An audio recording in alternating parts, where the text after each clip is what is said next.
featuring the only Holiday Inn Express for your shadowy back dealing here on V'ger Please, a vile visit to Bajor. My name is Joseph.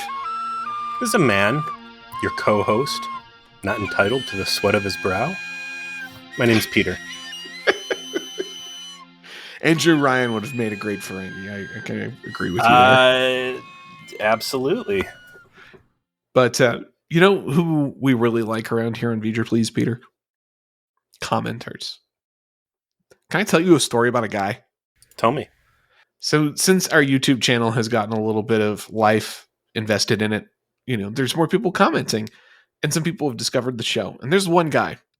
There's this one guy who definitely discovered our show recently and has started motoring through our backlog.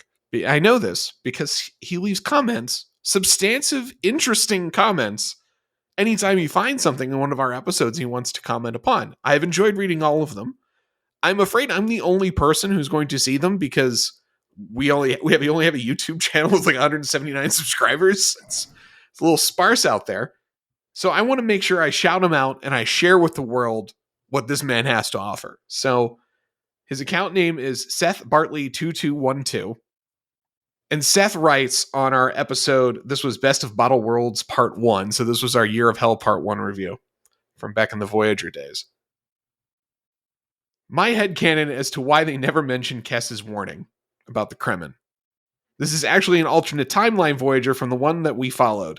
This Voyager still saw Kess leave, but never received Kess's warning. Also why Kess's future vision did not include 7 of 9, and why this Year of Hell still had Doc and B'Elanna alive. This is also the reason Janeway's hair changed in this episode, but no one comments on it. In this timeline, Janeway always had their hair this way. We, the viewers, just switch to follow the story of the Voyager timeline that survives. Listen, Seth, if you're out there, I'm going to send you a personal invitation to join our Discord and our Facebook groups. Come hang out with this man. Don't be shouting in a void like this. This is too good for other people not to see it. I love being reminded of the old episodes, old discussions. Occasionally I'll jump back and just throw them on for drives just to see, like, are there any concepts that we've talked about that, like, now's a good time to reflect on it? Like, the current material we're looking at. It's fun with YouTube to see people who've made these comments, but it's not a great discussion platform. And I'd love to see someone come into, again, the Facebook or the Discord and say, hey, man, here's some fresh takes. There's not many of us, Seth, okay? There's not a lot of people watching the show, right? This is a few hundred of you globally. So we've got to commune or we'll die out like a species near extinction. What was the last episode we put up? I saw someone try to cut us off on a topic, and then they were like, "Oh, wait, no, I just hit the point where you actually brought it up." It's like, what was it? The most recent one that we put up was "Move Along Home." No, I'm sorry, that's next week. This would have been our TNG episode, Redemption Part 1, or whatever that TNG episode was that took place on DS9 that we kind of scammed everybody and decided to review. Birthright Part 1. Oh, yeah, it was when they go to hook up the weird field generator thing directly to the warp core. That is correct, when they decided to plug them in. Yeah. But we didn't call out initially the strong Voyager movement, but we got there later. I mean, guys, we talked about that before we even started recording. We legitimately did. Like, we're going to make sure we mention the warp core thing, right? We both noticed that. Mm-hmm. It's the start of the show. We're on it. And what are we on today? What are we doing today, man? We're going to be going into Season 1, Episode 11. Oh, episode 11 already. 12 if we count that TNG episode. These are going pleasant, right? They're going down smooth. Yeah. For a Season 1 of a Star Trek. Oh, yeah. This is the bad season, Peter. This is the bad season. Give me more. Give me your best garbage. Yeah. The Nagus first aired 21st of March 1993. Teleplay by Ira Stephen Barr. Or is it Bear? Bear. This is going to be super big deal guy when we get past the Michael Piller years, correct? Yeah, season 3 onward, he is the showrunner. story by David Livingston, who we have a very firm understanding of as far as a director goes. Weird to see him associated with. Wow, think about that, right? We know this guy primarily from Voyager and maybe a handful of Enterprise episodes, Yeah, right? he did a decent actually amount of Enterprise. He did 15 Enterprise episodes. Definitely was a big Voyager guy. 28 episodes of Voyager, and we really identified him as the house style Trek sort of template. Was it David Livingston that would always come up short and they would have to put more material in there for him to record? Correct. Because he was so concise. Seeing his name on story credits here really changes the way that I view this guy. Because directors, aside from like Robert Duncan McNeil and maybe, Frakes, you think of like Hollywood hands that come in to just sculpt product waiting to happen that someone else produced. Seeing that this guy is in there writing stories shows that he really understands the Trek, right? Mm-hmm. The And this intricacies. is his only writing credit, to be clear. Still, though. He's interested enough to be in the mix, which is good. And maybe it's in it. Be interested to see like some reviews on this guy, but like maybe he got in and was like, I am interested in this, but I can do more as a director, but I have a deep appreciation, and maybe there's like a little bit better discussion, and maybe it was that better understanding of the universe, of the technology, of the whole picture that let him make these concise episodes because he knew where to go to get the job done and what tools there were to use and play with. I don't know. You don't direct 60 plus episodes of Star Trek without fucking knowing and understanding and probably really liking Star Trek, right? Listen, man, college doesn't pay for itself. And when you got kids, you got that mortgage in Hollywood, Beverly Hills, or wherever the fuck this guy's living. I don't know. I mean, sure, that gets you through shooting something like, say, Non Sequitur, which he is responsible for, as well as The Cloud. Neither our favorites of anything. Well, I mean, we just talked about Non Sequitur. You just said specifically Non Sequitur is one of your favorites. Well, our discussion of Non Sequitur is one of our favorites. You got to take your pleasures where you can find them, all right? But he also did Warlord, He did Cascat. Yeah, the best sexy Cascat. We love that thing. In the flesh. The best brain jumper episode I think Star Trek ever gave us. Oh, absolutely. Comic gold. So, the good with the bad. So, story by David Livingston, directed by David Livingston, in-universe date, sometime in the 2369s. So, this is a critical lore episode for many reasons. This is the very first time the words rules of acquisition are ever mentioned. Wow. Yeah. We've gone about this a very different way. Voyager into Enterprise, Voyager sprinkling in the rules of that. God, Joe, you remember our old bit? Oh, yes, absolutely. That's why I'm bringing it up, my friend. So if you just started listening to us, over the last couple of years and you haven't gone through the full backbench of episodes that we have available, you will not know that for a very long time, Peter's final thoughts was summarized in his choice of a rule of acquisition to provide for the audience to contemplate both his reaction and summation of the episode. And we ran out of rules of acquisition for him to use. There were 3 I never ended up using, 18, 31, and 57 from the official list. And there's several unofficials. No, I'm sorry, 223 and 229. So there were 5. There were 5 you couldn't find a use for. I can fit a number 18 in here with this one easy. Okay, so we're bringing it back. We're bringing the bit back. One time only, maybe just for Ferengi episodes. But yeah, because what you're saying, we're not going about this in the standard production or viewing order. That probably snuck up on you. You probably didn't know that the rules of acquisition are mentioned for the first time in this episode. What a staple. And we went through the Voyager episode, which was False Prophets, which was turbo dog shit. And then the Enterprise Ferengi episode, which was worse. Turbo dog shit part 2 and 3. Turbo dog shit, but with like more implied rape. Not. Yeah, what's More stronger? implied sex slavery. Sorry, implied sex slavery. Let's go with the first one. But like, what's stronger than implied, but not as strong as documented on screen? Anyways, it had brought up the topic of the Ferengi episode and how divisive those could be. Oh yeah, The great capacity for Ferengi episodes in any of the franchises to just be zany fucking trash. And I would say that TNG, for the most part, was exempt from that because they were not entirely focused on Ferengi. They might have a number of Ferengi, but they're reinventing the wheel here, right? The early iteration of Ferengi was the savage beast whip wielding beastmen. Yes, wearing furs and looking like a caveman, which Lower Decks did a wonderful job of pointing out and shitting on.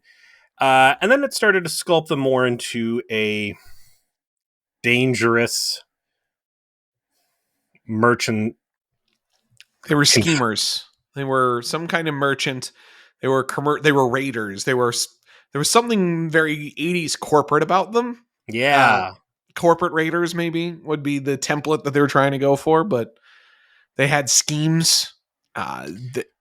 Grudges. I love Damon Bach stuff with Picard. Oh yeah, he had why? He killed my son. Fuck you. Yeah. Like very basic motivation too. Like I don't need to know anything about Ferengi to know that he's mad that he killed his son. Good choice of motivation. Here's what I know. Done. They're not that bad of a dad. All right? Yeah, true. They're good enough fathers to go out looking for blood. Towards the ends of TNG, you had the metaphasic shielding episode where there was, we see that there are Ferengi scientists out there still unscrupulous and whatever else. There was the wormhole one, which unfortunately led into Wild Prophets, aka Underboob for Days. But now we're putting both hands on these guys. We're going to turn the Ferengi into something big. And part of that picture is going to be humor. And it makes sense. The Ferengi are intrinsically the funniest things you've got going on the show, right? That you can kind of bring into regular contact with it because you have chosen wisely to have a Ferengi main character. So that gives you the avenue to explore this lore in some way and develop it by using Quark as your intro. And like any humor, like any comedy relief moment, when it works, it's really good. When it doesn't, it just sucks. Because when it's not funny, it means it's nothing. It's nothing. And yeah, the Ferengi episodes are loved and loathed because sometimes they're very good and sometimes they are most certainly not. This is an example of one that kind of holds it together and mostly actually works. And very good specifically at telling you a lot about the Ferengi. And I think importantly for DS9, this is the first episode of the show that is mostly focused on the civilian characters. Yeah. And indeed, 4 of your main characters are what? Quark, Rom, Nog, and Jake. And Morn. And Morn. 2 of those 4 are not even main cast. Rom and Nog, as important as they are, as often as they're going to appear in the show, who are the partial focuses of this story, are not main cast members. Which is smart because it makes your story feel bigger. It makes your world feel bigger because you're including more things in it. Are you calling Jake a main cast member? He is. He's a titled main cast member. He's in the open credits. Gosh. That's quite the technicality, especially knowing that DS9 is going to become notorious for just leaving quote-unquote main cast nowhere near some of these episodes. Jake's the one that is misses the most, right? Because he's not right for each story. You can't have him in everything. And I like that he's not, because they made a choice. They decided Jake is not in Starfleet. Jake does not want to be in Starfleet. Jake's story will not be a Starfleet story. Mm-hmm. That's cool, because you can do different things then. But that means when it's a Starfleet story, he can't be in it. You know? So, yes, I would agree. He almost ranks in the same way as a supporting character, but he is on the main list of cast. Well, speaking of Jake, we're going to open up this episode with every parent's dream come true, and it is their child dropping iPads all over the floor. I Now, saw the future. in the future, when there's no money and Apple has been incorporated by the state or whatever the fuck happens, and the future commies take over, they've gotten rid of that like super easy crack glass, so he just drops these things all over the place. There's no like wincing or ooh. They don't have to go to like iFixit or anything, and you break iFix and fix these iPad screens. He just throws them all in his briefcase and starts getting ready for school. I think the interactions between Jake and Cisco have been wonderful from day one. I love the completely different demeanor that Cisco takes on when he's talking to his kid behind closed doors. And let me just go ahead and say right now, Star Trek has a terrible record of child actors. Oh, yes. Rough. And Jake and Nog, I don't know what Jake's real name is, but the other one's Aaron, what? Aaron Einberg. Aaron Einberg was not a child, as we may remember from when we discussed this, but Right. he's just a small statured person because of the disease he had. So they specifically made a choice of casting him so that they could have an adult actor act against Jake so that they could get more reliable performance out of someone who legitimately was a kid when he was cast in the show. But Sherlock Lofton, who is the person who plays Jake, is a far better actor than any other child actor we've ever seen on Star Trek by a lot. It's a low bar, and I don't want to do him dirty by holding him at that bar. I think any child actor I've seen anywhere else, especially only what he's maybe been in 4 episodes so far, maybe 5. Yes, I think so. And I think he's already hitting the notes the right way. Does he ever go on to do stuff outside of Deep Space Nine? Not to my knowledge. I know that he actually is one of the first cast members that got into the podcasting game about talking about Star Trek. Yes. I'm afraid I never really caught on to his show, but I am aware that was something that kind of he was on to, I think, well before everybody else. But because I'm going to venture right now, if it's between being stuck in a room with him or Will Wheaton. Oh, this guy seems like he'd be a way better choice. Yeah. Hands down. He is our age, really. He's your age. He was born in 1978. That's fucking fuck you. Not that old. This is the closest I've ever come to doing something that like a sassy gay man would have said. Yeah. So he's getting his stuff ready, and Cisco pops in to pitch him on a great vacation opportunity, and that is to go down to Bajor and hit up these fire caves that Jake's been talking about wanting to see. I like that we're coming into their relationship, their father-son relationship at this point, where Jake is starting to get too old to hang out with his dad, and seeing Cisco, who is, would you say Cisco's unhappy at work? He's definitely stressed.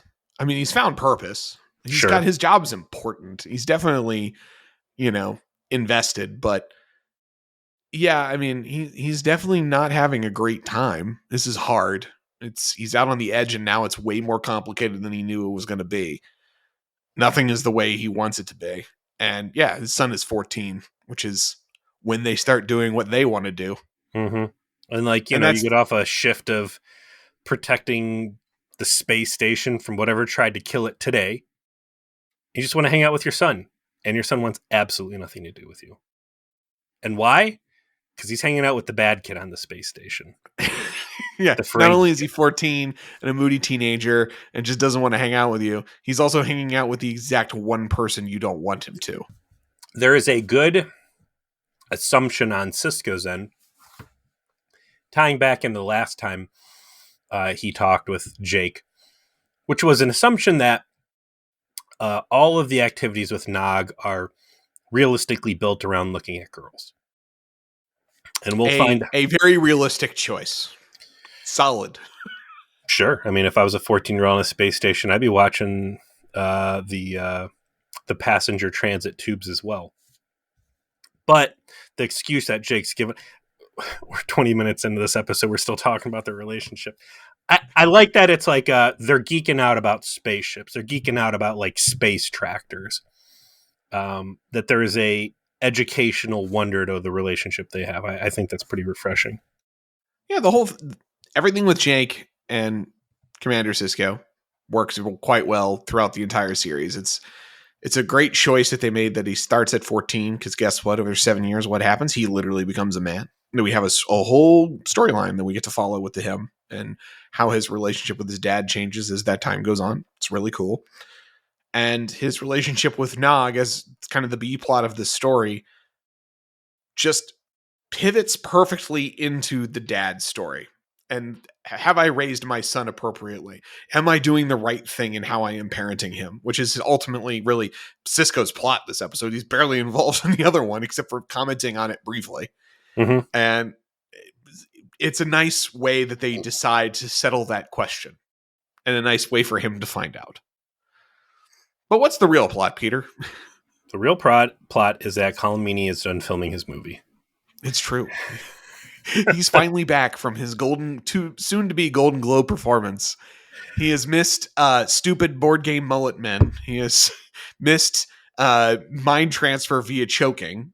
He's like, "What's up? How's everyone doing today?" I'm back on the station. The first thing I'm going to do is show that I, as the guy in charge of ops on the station, who is infinitely busy, and while I've been gone, everything has broken again. But I'm going to be the school teacher substitute today. While I was back on Earth for the funeral or the birthday or whatever the fuck I was doing, someone showed me how to actually roll my sleeves down so I can wear a uniform the right way. And he's got a little scene where he is chewing out Nog for failing to do his ethics essay homework. I didn't pick up on it. Are we to assume that Nog just never did it, and then he tries to say that Vulcan stole it, right? Correct. I think a cool twist would have been that he actually did do the homework and that his dad or Quark threw it away. It was almost implied maybe that is a direction they considered going in, because there's an early scene in the bar where Nog is clearly doing something related to his homework. He's like putting together some kind of experiment, and then Rom kind of busts in and ruins it. So the whole story is that actually he wants to go to school and he is trying, right? Mm-hmm. And so the idea that like maybe he was doing his essay and like his dad found it and threw it in the trash or something. Rightfully so. You don't want to be the Ferengi dad who's got an ethical son. That's true. You're going to get sent to a special Ferengi camp where you pray the ethics away.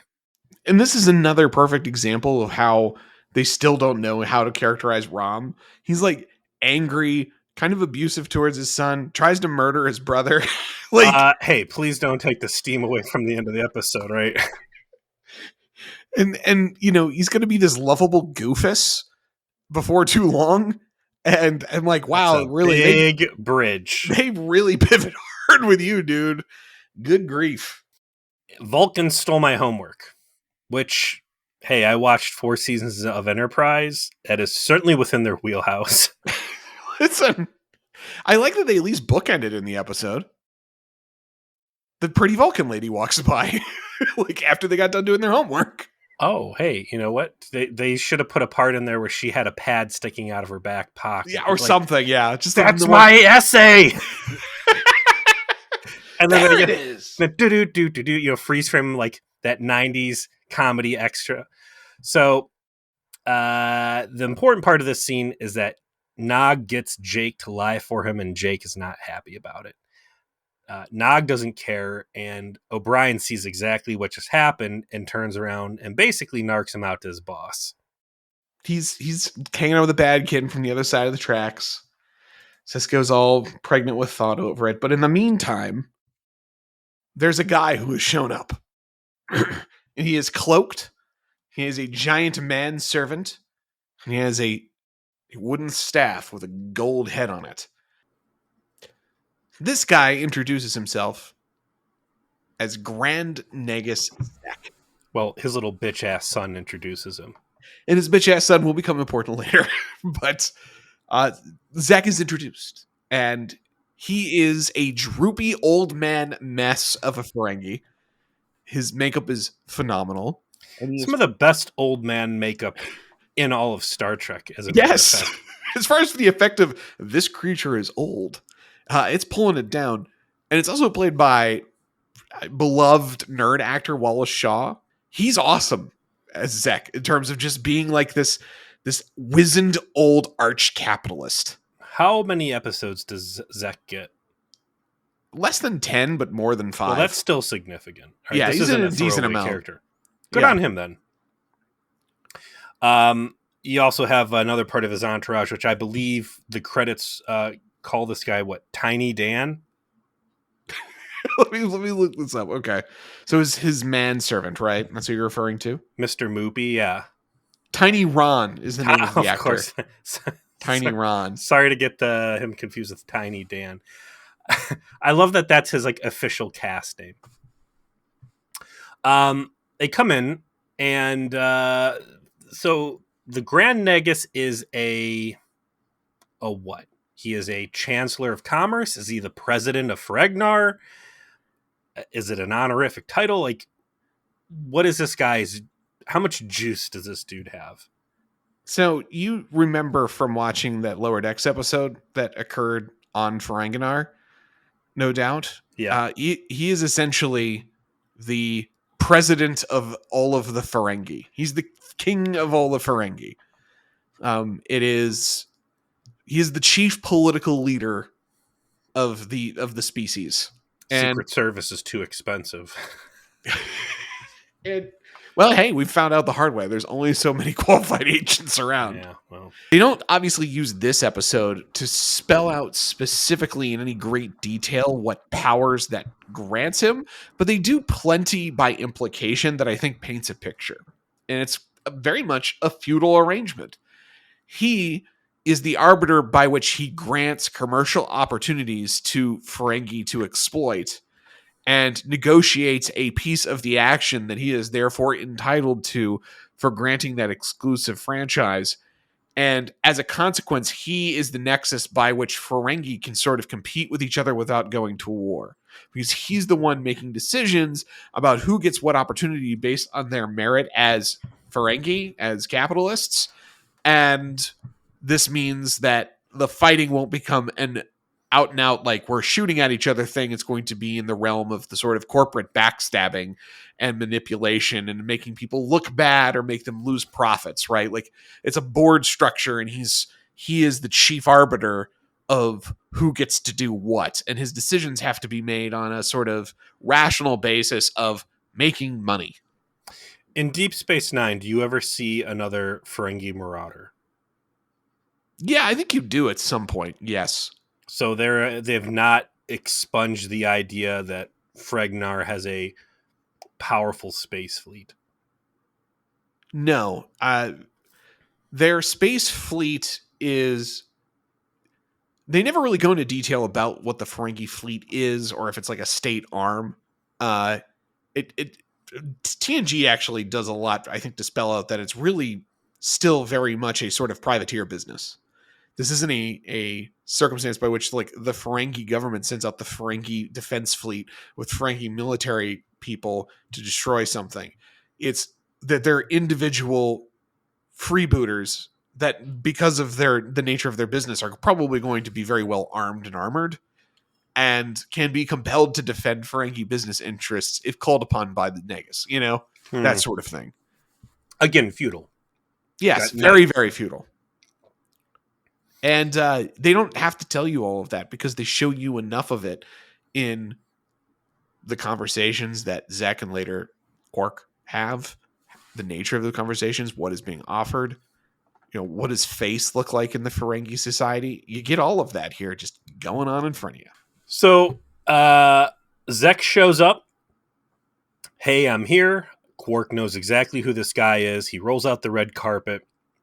Quark is very cognizant of the fact that when the Nagus shows up, it is usually not good for the host or the establishment. And that oftentimes the Nagus will show up to a profitable venture use his political power to buy the business from the current owner at a criminal rate, and basically you don't. This is a big shark who's coming around to feast on the little guys. So while Quark is quick to show formality and hospitality, he is not happy to have this guy. And Zek warms him up a little bit. Hey, this is a nice place you got. So smart of you to set up here right on the precipice of the Delta or the Gamma Quadrant. There's a little bit of conflict between Zek's kid and basically everybody else. Like, this dude's a joke. Quark doesn't really respect him. The other... Do they use the word daemons at all on these guys? Daemon? No, they don't. The other... I think we can call him that, though, because it seems to be the right title. We'll find out that Zek isn't just there for a pleasure visit. He's calling on Quark to host a conference. Holiday Inn Express conference room for evil. I love it. Listen, man.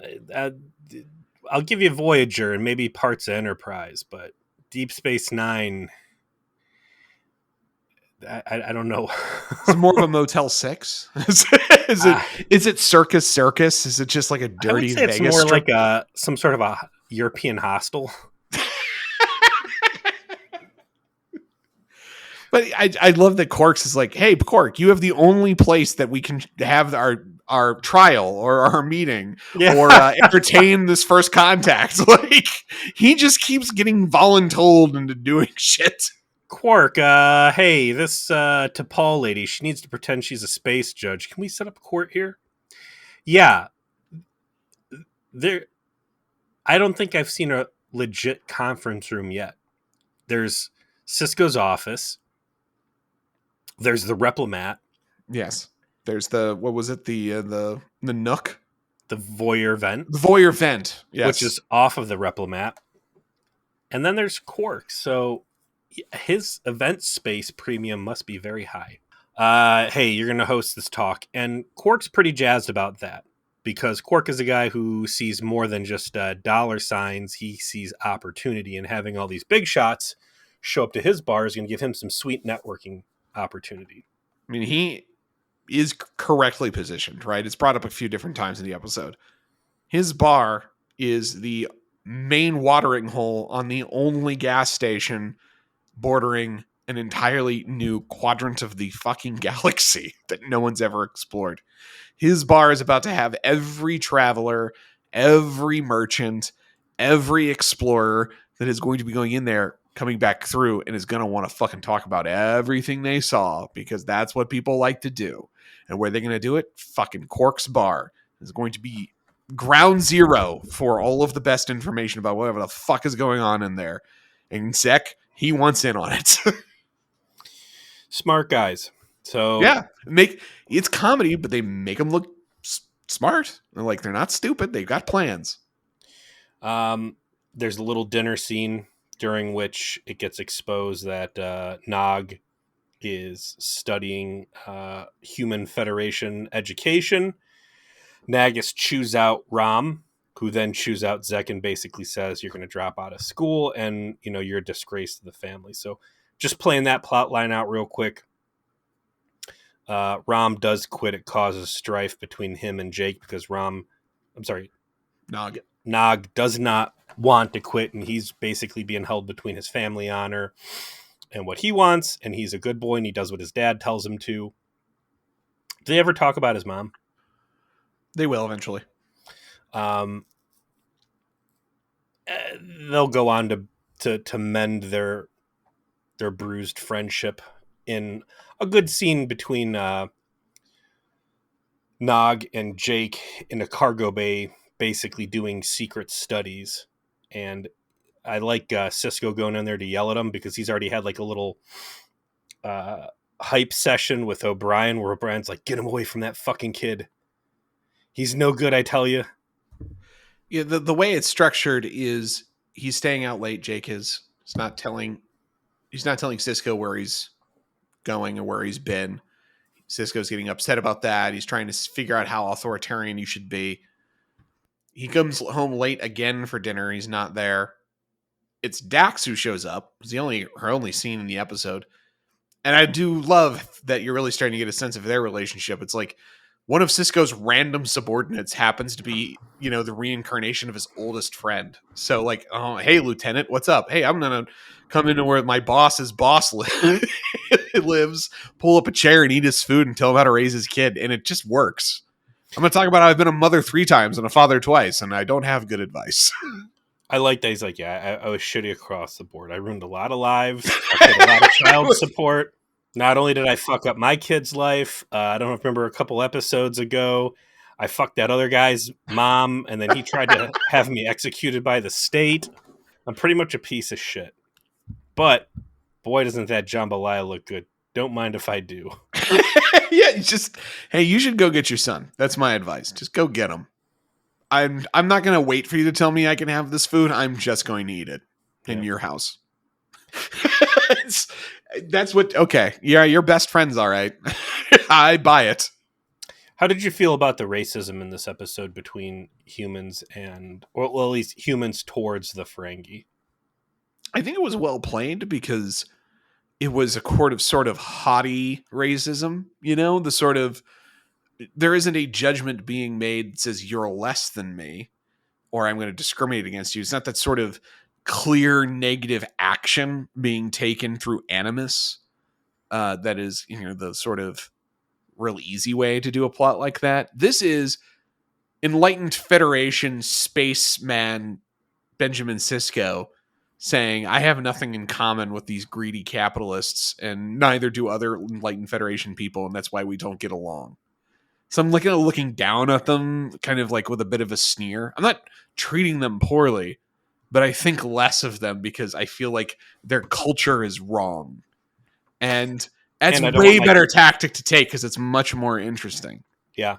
And I don't want my kid talking to their kids. Right. And there's reason for him to have these suspicions. Quark is a fucking criminal, right? Maybe. Allegedly. There is reason for why he feels this way. And the payoff that Jake's secret studies with Nog is why he's out late. That Jake is so idealistically a Federation member that he is spending his free time teaching his friend how to read English. It's a missionary exercise. Here's what I need out of this episode. I need Jake saying, Dad, I don't understand what your problem is. Why can't I be friends with these Ferengi? And I need Cisco to fly off the handle, be like, what part of he cheated at poker and got me turned into a fucking character on Chutes and Ladder board? I watched Julian die. I watched Dax fall into a fucking bottomless pit. Fuck these guys. They're dangerous. They will be the death of us. How do you move past being sucked into a board game, by the way? It's not that I hate your entire race for that adventure, but you're all on probation. You're like, you're on notice. I don't hate your whole race. I hate your family. I hate your uncle. Don't worry, it's personal, not racist. Also, hatred is pure. While I'm shitting on your family, I do seem to recall a month ago you guys stealing food out of the wrong replicators and getting us all sick with Bajoran terrorist aphasia virus because you had to have fucking daiquiris at the bar. I've only been here for 11 fucking episodes, whatever the hell it is, and for 6 of them, you fucks have been at the bottom of my problems. Why do you think I don't fucking like you? Yeah. Keep your kid away from my kid. If it's not brain stealers and it's not magic orbs, it's fucking you lot with your goddamn ears. Well, there you go. Oh yeah, and then the Vash getting us pulled into the wormhole. Yeah, these Ferengis, they're problematic. I just like that. That's the reason. Jake's teaching him how to read. Cisco's proud, right? Like, oh, my son's better at being an enlightened future person than I am. I'm going to give him a hug and tell him I am proud of him. And turns out I'm good at parenting. So hell yeah. Quite a W for him. I do like that Deep Space Nine, compared to all the other Star Trek, there's so many family units. And you got Cisco, you got O'Brien, you'll come to have Worf. Who else has a kid in here? Rom and Nog, Ramen. Yeah. So that's which also gets developed and becomes important. Orphan and Alexander, as you noted. for whatever that's worth. No, don't. It's gonna come up. Was there anybody else? Kira, no. Julian, no. Still, it's a lot comparatively. Yeah, it gives it some extra flavor. It's good. So flip over to the A plot. The Ferengi conference happens. Nagus says, listen, we trashed our reputation in the Alpha and the Beta quadrant, but here is the Gamma quadrant. Nobody knows us.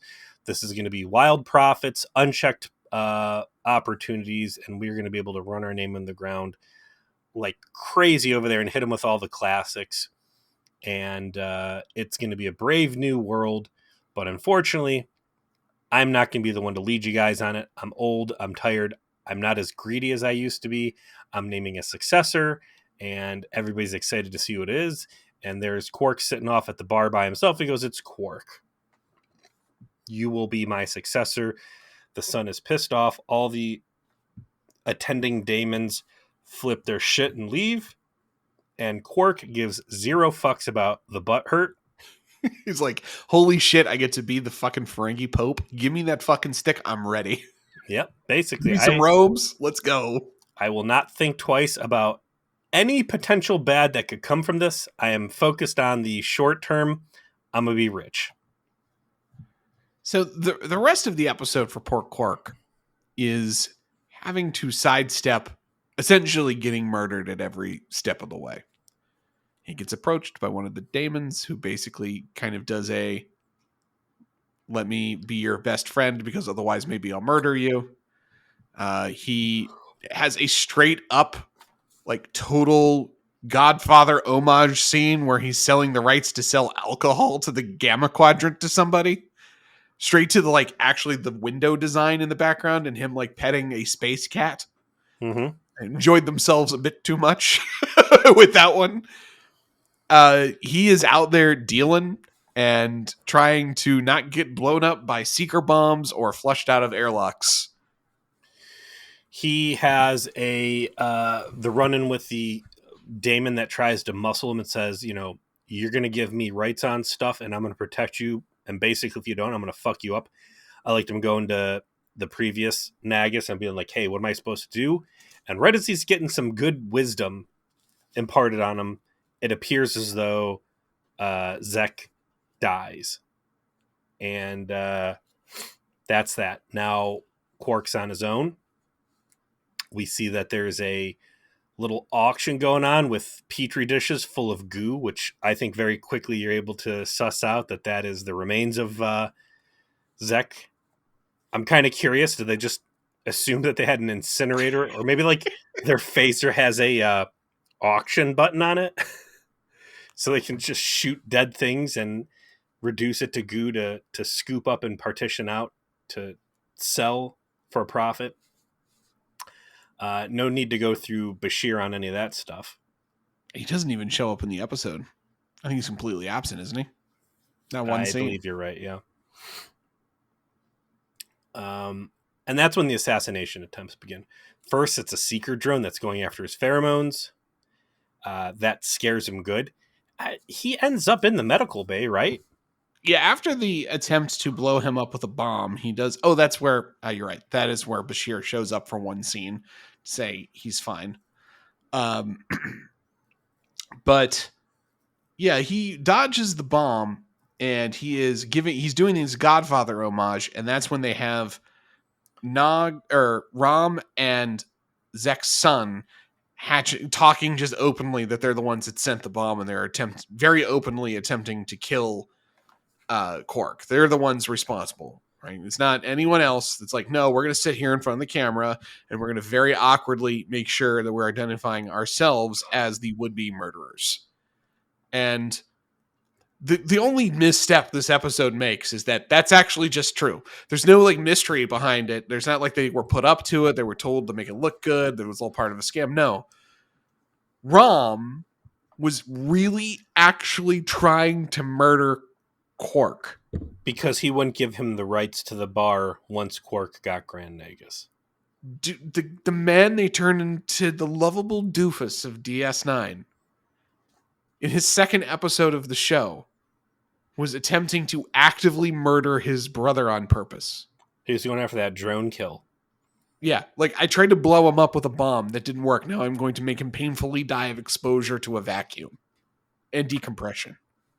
It could have been, hey, I was cooperating with this guy just so I could like misprogram the bomb and have it go off the wrong. Like, I had your back, but I didn't want to. Nope. Just I want to kill my brother. Point blank. That's it. That's a hard direction to try and recover from. And exactly what you said, like, really shows they didn't know what they wanted to do with this guy. So bold moves there. By the end of the episode, Quark not only forgives him, but endorses the actions. Yeah. Odo, who didn't like it when the station commander fired a phaser in the hallway, zero fucks given about bombs being flown around and blowing up. Like, there's no repercussions whatsoever. Maybe secretly Odo wanted Quark getting blown up too at this stage. Who knows? It's not really a good fit. Odo and Sisko try to get involved in this and say, why don't you let us take a look? Quark, for whatever reason, I think, does he cite it as a rule of acquisition that, like, you don't involve outsiders in internal affairs or whatever? No, there's only 2 rules that are actually mentioned in the episode. It's once you have your money, never give it back. Rule number 1, and rule number 6, which is never let your family come between you and your money. So it's more of a general, like, I can't have you fucking around with who the head of the Ferengi alliance is. Like, I have to handle this for myself. Part of holding this title is preventing anyone from taking it from you. So I kind of get that a little bit, but he quickly realizes that he's in over his head and doesn't have anybody other than his brother. So whatever, they build this dynamic where the Federation and Odo go in and investigate on their own. Odo, being the eagle eye he is, notices some suspicious behavior, specifically that Tiny Ron is not at the funeral. Yes, because he is a species that apparently they pride themselves on as being fantastic service employees, and the loyalty would include going to the funeral. He's like walking through a crowd, and Odo's kind of like spying on him. Makes me wonder, like, we've had this conversation about the EMH before. Does Odo actually see out of his eyes, or are the eyes just cosmetic? Because if he can turn into a pile of goo and navigate around, clearly the guy does not need eyeballs. Holy shit, that's a great point. I mean, and if he did need an eyeball, he could put an eyeball in the back of his head. Like, the guy just... Whoa, yeah. Yeah, hold on. You're absolutely correct. Wait a second. I've never actually thought of this. When he's a pile of goo, what is he seeing out of? Is he seeing out of all of himself because he's just goo? That would make sense based on what we know about the changelings. Is it that when he takes a form, he's limited by the form, I guess, would be the argument? So no, all of himself is not eyes because he is chosen specifically to have them? I think that's probably the argument. Full immersion and, like, to understand the humanoid experience, he is limited to just his eyes. But this is a guy who fucking cheats. Yes. This is a guy who does not like to lose. This is a guy who bends rules to meet whatever Machiavellian ends he has for the episode. And if he's willing to, like, set people up for a fall and potentially... I mean, he's done some shady stuff so far. I can't see him relinquishing the killer advantage of, I can see out of the back of my head. I can see out of the bottom of my feet. I can see out of my butt. I'm a disco ball of vision, and I will take in everything from every direction. Maybe that's why he's, part of why he's so perceptive. The only thing I think I can buy is I have assumed this form, and I am limiting myself to intentionally to experience this their way. I can buy that. I can buy that as the explanation. I think you're on to something there, though. Like, that is a plot hole. Like, it's a doozy. If he's super goo that can see out of every atom of himself in this form, then you've really got to explain why he's not Superman when he's in a solid form. But I'm going to say this. If he ever gets pistol whipped in the back of the head and doesn't see it coming, I'm going to have beef. But of course, Odo successfully does in fact find the very much still alive Grand Nagus Zek, who intervenes right before Rom and his Zek's son murders Quark in an airlock. For which no one is punished and no one comments. We just watched Event Horizon. We have recently seen it. We just watched Cold Station 12. That has happened somewhat recently, yes. Okay. Even in Star Trek, going out into space is a painful and gruesome, deathly experience. Oh, yeah. Not good. Don't want to do it. 0 out of 10. Yeah. We're not talking about stubbing your toe on the table here. Like, this is bad stuff. Yes. It's bad stuff to do to your brother, and exactly what you're talking about. These guys send a fucking drone bomb. They tried to drone strike someone. Yes. What are you, the CIA? You Hillary Clinton? What are you doing? They blew up part of the station, Cisco station, Odo station. And then they try to execute him with this airlock trick bullshit. The fact that they let these two just skate by. All right, maybe Zek's son because he's some sort of diplomat, sure. But the bartender's fucking stoogey, murderous brother, and they're going to let this guy go by. No big deal. What the fuck? You know what? Maybe that's punishment. Maybe that's Quark's punishment. It's like, we're not jailing the man who just tried to murder you. Why? Do you need me to list? I just had to interview one of your Dabo girls who you signed up for a sex contract, bro. Your brother's getting off scot-free. Fuck you. I'm going to go ahead and put it in right now. I think this might be my season 1 weakest shit award. I mean, it's a strong contender. It might be tough to beat this one. Yeah, this is that's quite the smoking gun there. The whole point here is that the Nagus has set up a ruse because this was really a test to see if his son had the lobes to wrestle control away from Quark from the shadows. Yeah, I mean, and it's actually pretty cleverly laid out by Zek as they do the walk and talk, where it's like, if you're going to be Grand Nagus, you had to have the spatial awareness to understand if Quark was my selection, you needed to be his second in command. You needed to find a way to ingratiate yourself in his power structure, and you needed to get control of this bar as he became more and more, involved in his own power, because that's actually how you would have usurped him, is by gathering resources he does not possess. Solid plot play there. Would have also been a solid option to say, hey, I know somebody was out to kill me and I needed to find out who it was. And that would have been a little too easy. I like that it was, no, I wanted to see if you were actually ready to succeed me by showing subtlety and intelligence in your plans rather than dumb brute force, like flushing his ass out the airlock, you fucking idiot. Well, I mean, it's first rule of Baltimore drug dealers from The Wire, right? If there are no bodies, then there are no police. Okay? And you failed.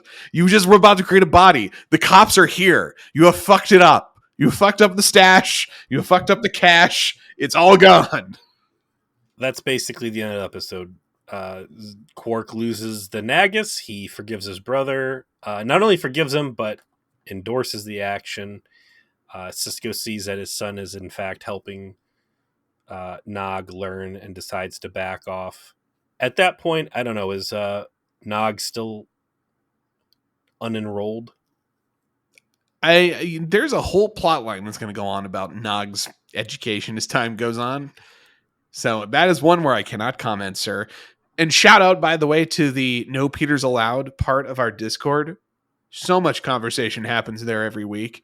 People talking about the things you're doing. There's sub games being played. Oh, good. By people watching based on the things you're saying and your experience in watching the show. So they're having a good time and you're helping, sir. It's all you can know, though. It's all you can know. It feels so special. Well, think about it. In years, when we're done, you're going to have a whole Discord channel of people literally talking about this journey you're going on that you're going to be able to look back through. Sounds like a great weekend. I'll get my wife involved. We can sit down and read it together. Next, though, Season 1, Episode 12, Vortex. A fugitive from the Gamma Quadrant attempts to trade evidence about Odo's people for freedom.